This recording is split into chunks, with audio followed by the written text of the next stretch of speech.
Hello, hello, hello, hello, hello. Ayan guys, meron ako papakita sa inyo. Ano yan? Ano yan, no? Anong naiisip niyo dyan? Tapos nasa hukay pa. Hello guys, ano to? Cabinet. Ayan guys, oh. So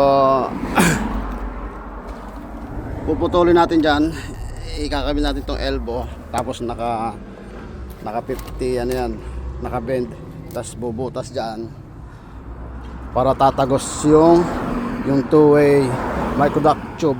Tapos yung doon naman, ayan, kuhukay kasi lalatagan ng 50 mm na duct.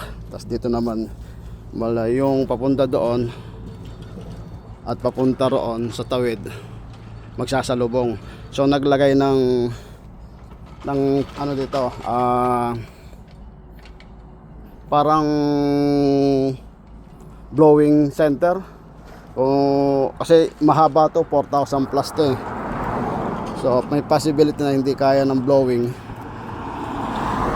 na ma-blow yung 4,000. So hahatiin. Pwede mag-blow dito ng kalahati, tapos i-release yung kalahati, tapos i-blow pa kabila. So naglagay sila ng ano, pero ito above ground to. Ayan, mula dito sa level 300 meters daw. So nakatago to.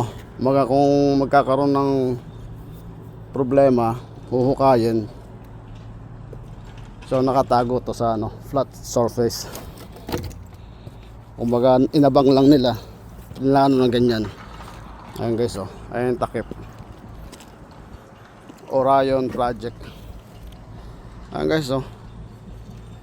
Anong naiisip niyo dyan?